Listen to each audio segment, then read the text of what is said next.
રહ્યા છો ગુજરાતની એક એવી ચેનલ કે જે તમારા શહેરના પળે પળના સમાચારો તમારા સુધી પહોંચાડે છે। સ્વાગત છે આપનું A1 અભિક્રાઇમ ન્યૂઝમાં। હું છું એન્કર અર્પિતા પટેલ। કચ્છના અંજાર તાલુકાના નાની નાગલપર ગામના ખેડૂત મેઘજીભાઈ હિરાણીએ માત્ર 4 એકર જમીન અને 40 ગાયના સહારે પ્રાકૃતિક ખેતી અને પંચગવ્ય આધારિત ઉત્પાદનો દ્વારા સફળતાની અનોખી ગાથા રચી છે। વર્ષો પહેલા ભારે રાસાયણિક ખેતીના કારણે બંજર બનેલી જમીન અને વધેલા દેવાના સંજોગોમાં ખેતી છોડવાનો વિચાર કરનાર મેઘજીભાઈએ વર્ષ 2003થી પ્રાકૃતિક ખેતીનો માર્ગ અપનાવ્યો હતો।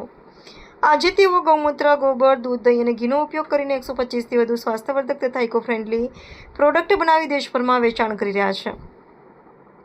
તેમણે પંચસ્તરીય મોડેલ અને મિશ્ર પાક પદ્ધતિ અપનાવીને શાકભાજી, ફૂલ તથા 109થી વધુ ફળફળાઓ અને ઔષધીય વૃક્ષોનું સફળ વાવેતર કર્યું છે। સાથે જ ગોબરમાંથી દીવા, ગણેશજીની મૂર્તિઓ, રાખડી, તોરણ, ધૂપબત્તી, ચકલી ઘર અને ઘર ઉપયોગી અનેક વસ્તુઓનું મોટા પાયે ઉત્પાદન કરવામાં આવે છે।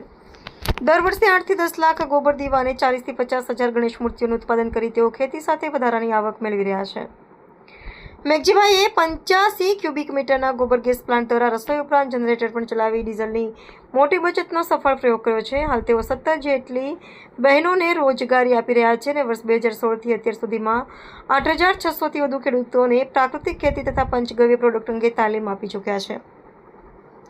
કચ્છના ખેડૂતો માટે મેઘજીભાઈ હિરાણી આજે જ પ્રેરણાનું જીવંત ઉદાહરણ બની ગયા છે, જે બતાવે છે કે નવીન વિચારસરણી, પ્રાકૃતિક ખેતી અને ગૌ આધારિત મૂલ્યવર્ધનથી ઓછી જમીનમાં પણ મોટી સફળતા મેળવી શકાય છે। સ્ટોરી ભરત ઠાકોર।